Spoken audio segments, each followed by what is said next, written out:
ब्रह्मांड क्या है, कितना बड़ा है, कहाँ तक है? क्या आप जानते हैं हमारी आकाशगंगा कैसी दिखती है और कितना बड़ा है? अगर नहीं तो आज हम इस वीडियो में आपको ब्रह्मांड की सैर पर ले चलेंगे, तो बने रहिए हमारे साथ। ब्रह्मांड इतना विशाल है कि हम इसके विशालता के बारे में अंदाजा भी नहीं लगा सकते हैं। हम जिस ग्रह पर रहते हैं यानी हमारी पृथ्वी इस ब्रह्मांड का मात्र एक छोटा सा हिस्सा है।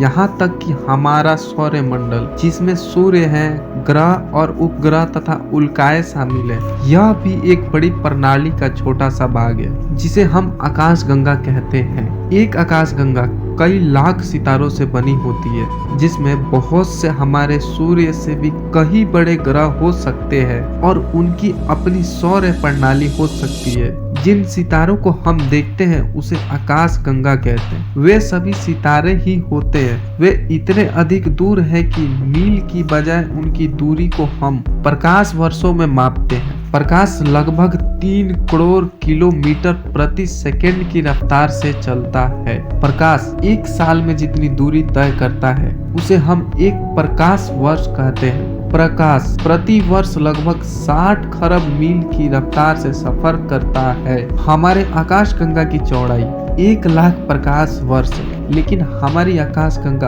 अभी भी एक विशाल प्रणाली का छोटा सा ही हिस्सा है। हमारी आकाशगंगा के अलावा लाखों की संख्या में अन्य आकाशगंगाएं हो सकती है और वह भी उस विशाल प्रणाली का एक नन्हा सा भाग हो सकता है। हमारे पड़ोसी आकाशगंगा का नाम एंड्रोमेडा गैलेक्सी है। वैज्ञानिकों का मानना है कि ब्रह्मांड प्रकाश की रफ्तार से फैल रहा है, जिसका मतलब यह हुआ कि कुछ अरबों सालों के बाद आकाशगंगाएं एक दूसरे से दुगनी दूरी पर हो जाएगी। मतलब जितनी दूरी पर वे पहले थी उतनी दूरी और लगभग हो जाएगी। लेकिन आश्चर्य की बात है कि हमारी पड़ोसी आकाशगंगा एंड्रोमेडा गैलेक्सी बहुत ही तेजी से हमारी आकाशगंगा मिल्की वे गैलेक्सी की ओर बढ़ रही है। वैज्ञानिकों के अनुसार एक समय ऐसा भी आएगा जब मिल्की वे गैलेक्सी और एंड्रोमेडा गैलेक्सी आपस में मिलन हो जाएगा और फिर एक विशाल आकाशगंगा बन जाएगी। आज तक खगोल वैज्ञानिक आकाश में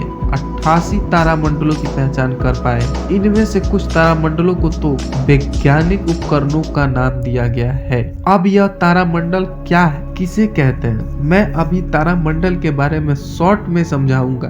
बाकी तारामंडल को पूरी तरह से जानने के लिए आप हमारे चैनल को सब्सक्राइब कर सकते हैं। आगे किसी और वीडियो में तारामंडल के बारे में पूरी अच्छे तरीके से समझाऊंगा। तारों के किसी समूह को तारामंडल कहा जाता है। तारा किसी न किसी तारामंडल का भाग होता है। जैसे भारत में कोई भी शहर किसी न किसी राज्य का हिस्सा है। अब हम समझते हैं आकाशगंगा क्या है। आकाशगंगा रत्नों के एक समूह की तरह आकाश के एक सिरे से दूसरे सिरे तक फैली होती है। हमारी आकाशगंगा की आकृति काफी हद तक एक घड़ी की तरह है, गोल तथा चपटी। यदि आप हमारी आकाशगंगा मिल्की वे गैलेक्सी के ऊपर किसी तरह पहुंचकर नीचे देख सके तो यह एक घड़ी की तरह दिखाई देगी। लेकिन हम आकाश